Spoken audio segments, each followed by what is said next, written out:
আসসালামু আলাইকুম। সুখ দুঃখের সংসারের আরও একটা নতুন ভিডিওতে আপনাদের সবাইকে স্বাগতম। দেশ এবং দেশের বাইরের যে যেখান থেকে আমার ভিডিওটি দেখছেন, আশা করি আল্লাহর রহমতে আপনারা সবাই ভালো আছেন। আমরাও আলহামদুলিল্লাহ ভালো আছি।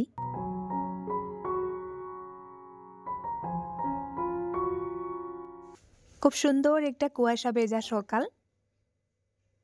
এই যে দেখুন, এই যে ফুলের উপরে শিশির পড়েছে, ভালোই লাগতেছে। আমি সাধারণত সকাল সকাল বের হই না, তো আজকে সকাল সকাল বের হয়েছি শুধু এই কুয়াশা ভেজা সকালটা আপনাদের সাথে একটু শেয়ার করার জন্য।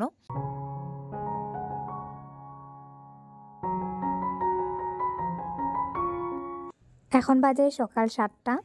তো মনে হচ্ছে এই হয়তো রাত পেরিয়ে ভোর হয়েছে। এখন প্রায় 10টা সাড়ে 10টার দিকে সূর্য উঠে, কখনো দেখা যায় 12টার দিকে গিয়ে হালকা হালকা রোদ উঠে। তো ওইভাবেই থাকে ওয়েদারগুলো। আর গত 2 দিন থেকে ঠান্ডার পরিমাণটা অনেক বেশি বেড়ে গেছে।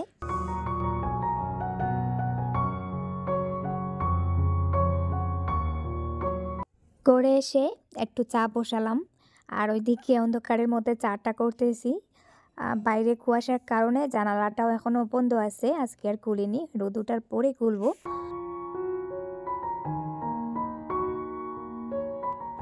চাটা হয়ে গেছে, আমি সার্ভ করতে গিয়ে যে চা ফেলে দিয়েছি। তো এখানে নর্মাল দুধ চা করেছি, চাইছিলাম আদা দিয়ে করতে, পরে ভাবলাম খালি পেটে আদার চা খাওয়াটা ভালো না।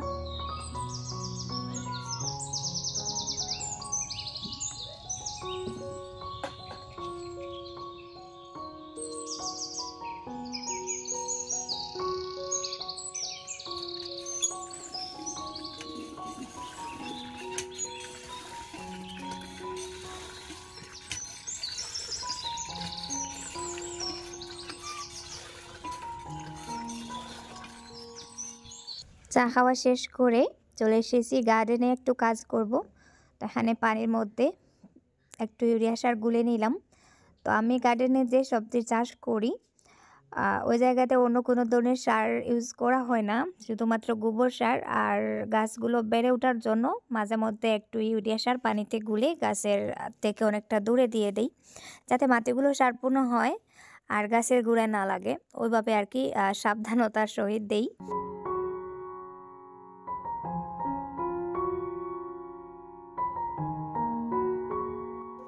আর এই যে দেখুন আমি পানিটা কিভাবে দিচ্ছি, গাছের গোড়ায় যেভাবে না লাগে আর পাতার মধ্যেও না লাগে। পাতার মধ্যে লাগলেও দেখা যায় পাতাগুলো পচা শুরু করে দিয়েছে, আর গোড়ার মধ্যে লাগলে তো আর পুরো গাছ মানে আস্তে আস্তে পচে মরে যায়।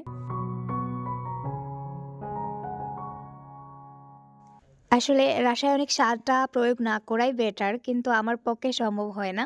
আমার বাড়ির মাটিগুলো যেহেতু ভালো না, ওই মাটিগুলোতে গোবর সার দিলেও কাজ হয় না। গোবর সারের সাথে সাথে অন্য 2-একটা রাসায়নিক সারও দিতে হয়। সেটা যদি না দেওয়া হয় তাহলে দেখা যায় গাছগুলো শুকিয়ে যাচ্ছে বা একটুও বেড়ে উঠতে চায় না।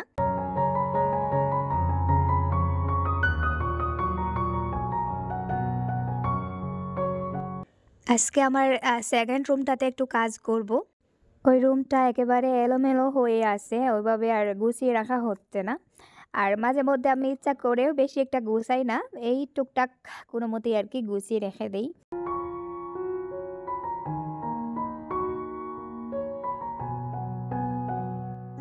আমার বাসায় যেহেতু মেহমানদের জন্য এক্সট্রা কোনো রুম নেই, কেউ এলে মানে মহিলা মেহমানটা আর কি ওই রুমেই থাকেন। এখানে আড্ডা দেওয়া, বসা, খাওয়া দাওয়া, শোয়া সব কিছুই ওই রুমেই হয়। ওই কারণে রুমটা মানে সাজিয়ে গুছিয়ে রাখলেও পরে দেখা যায় সকালে রাখতেছে ও দুপুরের ভেতর আবার এলোমেলো হয়ে গেছে। তো ওর জন্য আর কি ওই রুমটাকে আর ওইভাবে গুছিয়ে মনের মতন করে রাখা যায় না। তবে আমাদের বেডরুমটা বেশি একটা অগোছালো হয় না, বাড়িতে মেহমান আসলেও যেমন, না আসলেও তেমন। কারণ ওই রুমে তো আমরাই থাকি, আর কেউ এলে একটু সময় বসলো, চলে গেল। তো ওই কারণে দেখা যায় ঘুম থেকে ওঠার পরে শুধুমাত্র খাটটা একটু এলোমেলো, ওটা গুছিয়ে নিলেই হয়। আর ওই যে ছোটো খাটটায় আমি বিছানা পাততেছি, ওই খাটটাতে বিছানা পাতা ছিল না। মানে বাসায় যখন বেশি মেহমান আসেন, ওই বড় খাটে যদি জায়গা না হয় তাহলে ওই খাটে আর কি টাকা পড়ে, তা না হলে ওই খাটটা এমনিতেই খালি থাকে। আমি নামাজ পড়ি, তো নামাজ পড়ার কারণে ওখানে পাটি পাতা ছিল, বিছানা পাতা হয়নি। আর এক্সট্রা তোশকও ছিল না, এখানের তোশকটা আমি বড় খাটে পেতে দেই। তাই ওই খাটটা খালি পড়ে থাকে। তো গতকালকে যেহেতু আমি বড় খাটের জন্য একটা তোশক করে নিয়েছি, তাই এখন ২ টা তোশক বের হয়েছে।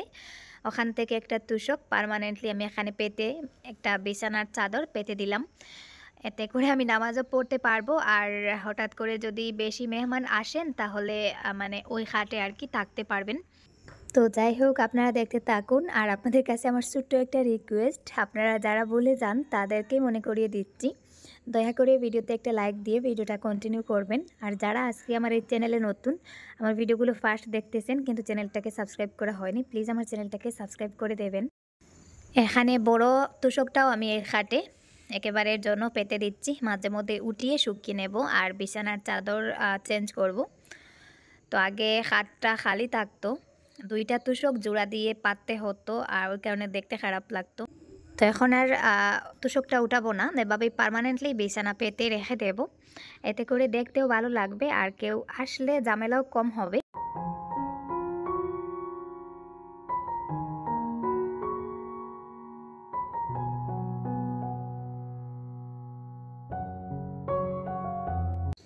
ওই বড় বেডটাতে বিছানার চাদর পাততে গিয়ে দেখি বিছানার চাদরটা ধোয়া নেই।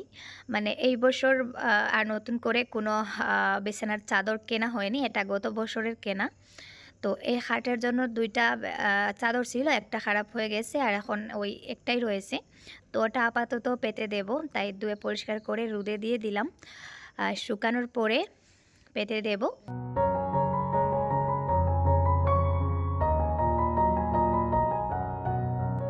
আরিয়ানের পড়া টেবিলটাও একটু এলোমেলো ছিল।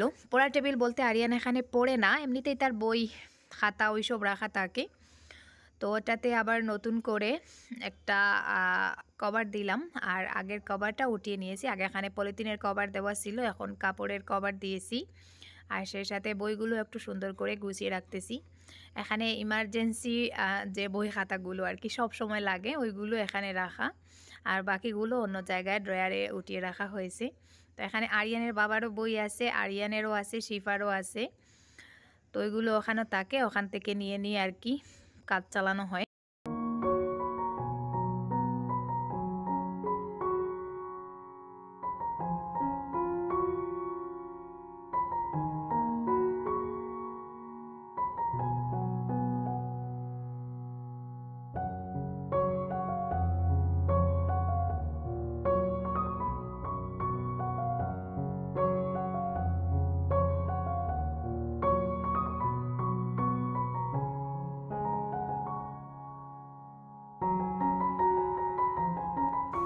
গুছানোর কাজ শেষ করে চলে এলাম রান্নাঘরে।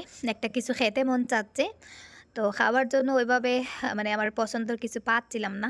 তাই পরে ভাবলাম কিছু একটা দিয়ে পাকোড়া করি। ফ্রিজ খুলে দেখি একটা ফুলকপি আছে, ছোটো একটা ফুলকপি। তো ভাবলাম ওই ফুলকপি দিয়ে কিছু পাকোড়া করে নেই। একটু জাল জাল থাকবে, খেতেও ভালো লাগবে।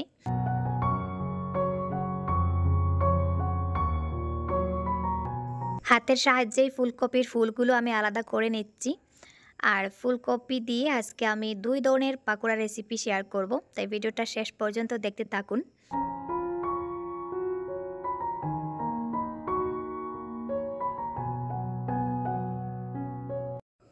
কপির সাইজটা ছোটো হওয়ায় এখান থেকে বেশি ফুল বের হয়নি, তবে এইটুকুতেই হবে, আমার আর লাগবে না। আমি এখানে পানি দিয়ে ফুলগুলো ভালো করে সুন্দর করে ধুয়ে ময়লাটা ফেলে দিচ্ছি। আর ওইদিকে কড়াইয়ে একটু পানি বসিয়েছি, পানির মধ্যে একটু হলুদের গুঁড়া, লবণ আর একটু মরিচের গুঁড়া দেবো ভাবছি। একটু জাল জাল হলে ভালো লাগে, ভেতরের দিকে একটু জাল ঢুকবে, তাই একটু মরিচের গুঁড়া দিলাম। এখন পানিটা একটু ফুটিয়ে নেব, মানে বলক চলে আসবে ওই অবস্থায় ফুলকপিগুলো দিয়ে দিচ্ছি হালকা একটু সেদ্ধ হওয়ার জন্য।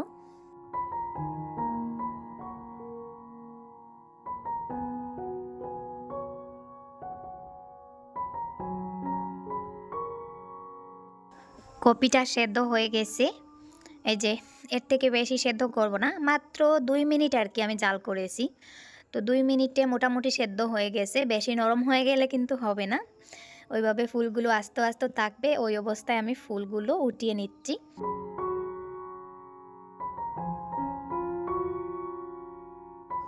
ফুলকপিগুলো ডোবানোর জন্য একটা ব্যাটার তৈরি করে নিতে হবে। এখানে আমি 2 চামচ 2.5 চামচ বেসন নিয়েছি, আর সেই সাথে 1 চামচ আরও 8 চামচ মানে 1.5 চামচ ময়দা দিচ্ছি।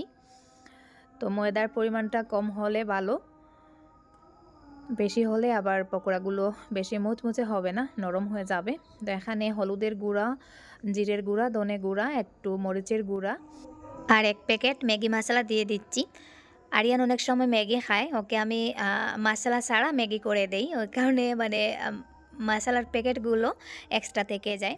তাই ফ্লেভারের জন্য আর স্বাদটা একটু বাড়ানোর জন্য আমি 1 প্যাকেট ম্যাগি মশলা দিয়ে একটু একটু করে পানি দিয়ে এখানে একটা সুন্দর করে ব্যাটার তৈরি করে নেব।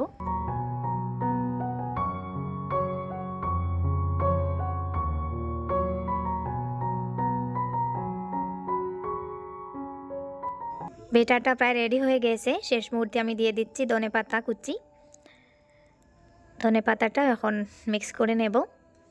আর ঘনত্বটা দেখতে পাচ্ছেন, কয়েকটা পাকোড়া আমি এই ঘন ব্যাটার দিয়ে করব, আর তারপরে ব্যাটারটাকে একটু পাতলা করে আরও কয়েকটা করব। তো দুইটাই পাকোড়া আপনাদের সাথে আমি শেয়ার করব।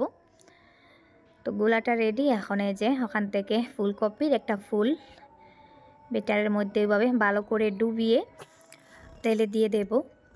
ওইদিকে আমি আগে থেকেই চুলায় তেল বসিয়ে রেখেছিলাম, তেলটা গরম হয়ে গেছে। এখন একটা একটা করে 4-5টা দিয়ে দিচ্ছি।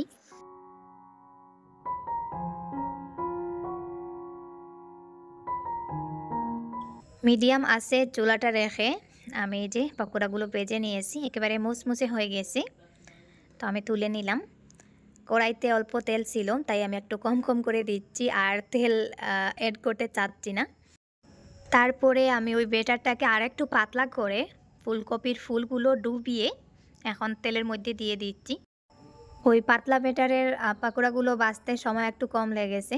এই যে দেখুন, ওই পাকোড়াগুলো একটু অন্যরকম হয়েছে, মানে ফুলকপির ফুল আর কি বোঝা যাচ্ছে। তো এই যে দেখুন আমার সবকটা পকোড়া রেডি। তো আমি এখানে পাতলা পকোড়াটা প্রথমে দেখাচ্ছি। এই যে দেখুন, এটা কিন্তু ফুলকপির ফুল দেখেই বোঝা যাচ্ছে। বাইরে বেসনের পরিমাণটা কম থাকায় আর একটু মুচমুচে হয়েছে। আর এই যে দেখুন ঘন ব্যাটার দিয়ে আমি যেটা করেছিলাম ওটাও খেতে অনেকটা টেস্টি হয়েছে, তবে ফুলকপি নাকি অন্য কিছু বেশি একটা বোঝা যাচ্ছে না।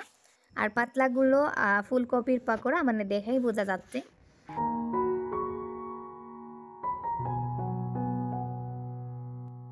খেতেও মাশাআল্লাহ খুবই টেস্টি হয়েছিল। আপনারা চাইলে ট্রাই করে দেখতে পারেন।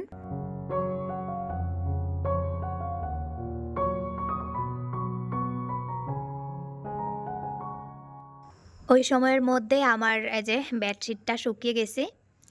ওটা যেহেতু একটু সিল্কি সুতার, ওই কারণে তাড়াতাড়ি শুকিয়ে যায়। আর রোদটাও কড়াভাবে উঠেছিল, ওই কারণে বেশ একটা সময় লাগেনি। তো আমি এখন বেডশিটটা ওখানে পেতে দেব। তো আমার মনে হচ্ছে না ওই বেডশিটে পুরো খাটটা কভার হবে। তো যতটুকু যায় সেই অনুযায়ী আর কি পেতে দেব। মাথার দিকে মানে যেদিকে বালিশ দেওয়া হয় ওই দিকে একটু ফাঁকা রেখে দিয়েছি, ওই দিকে না দিলেও চলবে। আর বাকি সাইডটা পুরোপুরি যে কভার করে নিয়েছে। তো আপাতত এটাই থাক, পরে আবার নতুন করে বড় সাইজের 2টা বেডশিট আনবো ওই খাটের জন্য।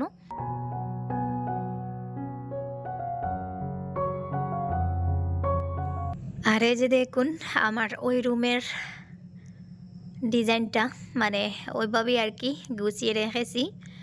তো জানি না কেমন লাগতেছে। ওইদিকে আবার জানালার আলোটাও চলে এসেছে, তাই একটু ঝাপসা ঝাপসা মনে হচ্ছে। তো ওই দিকটা গুছিয়েছি, আর বাকি রয়েছে কাপড়ের আলনা আর শিফার পরা টেবিলটা, ওটা এখন অফ ক্যামেরায় গুছাবো। সব কিছু শেয়ার করতে গেলে ভিডিওটা অনেক বড় হয়ে যাবে।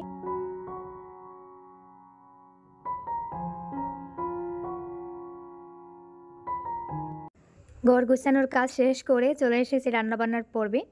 ঘর গুছাতে গুছাতে 2টা বেজে গেছে। হঠাৎ মনে হলো দুপুরের জন্য তরকারি নেই, তাই তাড়াহুড়ো করে রান্নাঘরে এসে দেখি এখানে বেগুন আর আলু আছে। ভাবলাম বেগুন, আলু আর মাছ দিয়ে একসাথে রান্না করে নেব।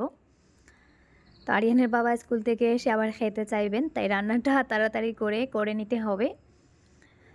তো রান্না করতে গিয়ে দেখি আবার মশলার বক্সটা ফাঁকা। ফাঁকা বলতে মরিচ শেষ হয়ে গেছে। তো এখন মরিচগুলো আবার ভরে নিচ্ছি।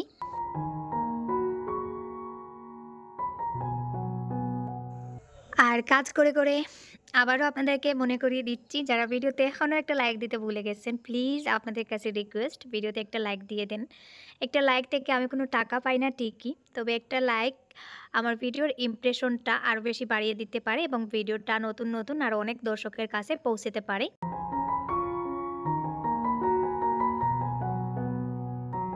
তরকারি রান্নার জন্য আমার লাগবে মাছ।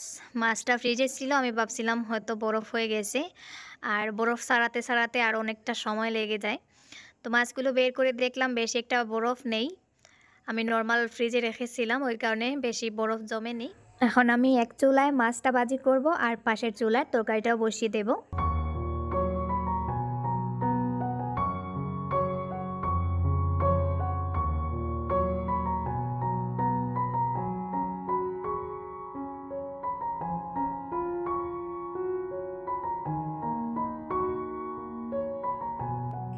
আর এই যে আমি তরকারিটাও ধুয়ে রেখেছি।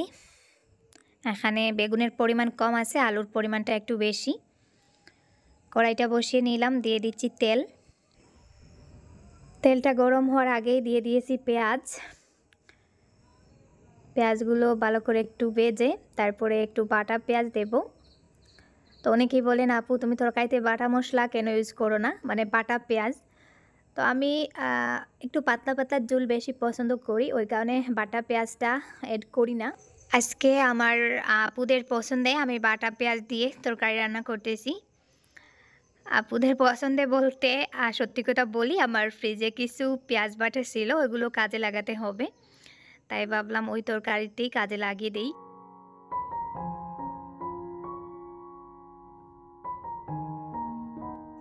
মশলাটা কষিয়ে তেল ছেড়ে গেছে, এখন দিয়ে দিচ্ছি আলু আর বেগুন।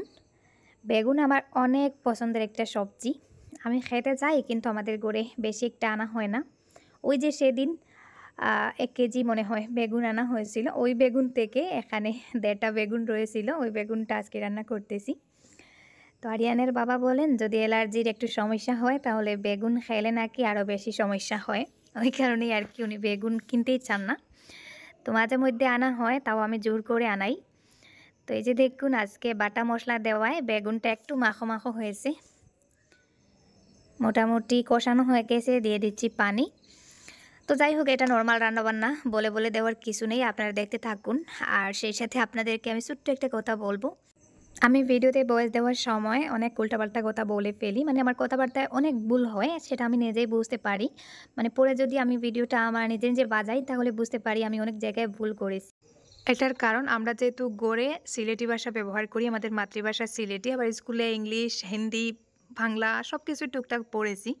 তো বাংলা মানে শুদ্ধ বাংলায় কথা বলতে গেলে একটু উলটপালট হয়ে যায়, যেহেতু আমরা সব সময় শুদ্ধ বাংলায় কথা বলি না, তাই ওই মিস্টেকগুলো হয়। তাই রিকোয়েস্ট করব আমার ভুলগুলো আপনারা ক্ষমা সুন্দর দৃষ্টিতে দেখবেন। আর আজকের মতো এই পর্যন্ত, সবাই ভালো থাকুন, সুস্থ থাকুন, আল্লাহ হাফেজ, আসসালামু আলাইকুম।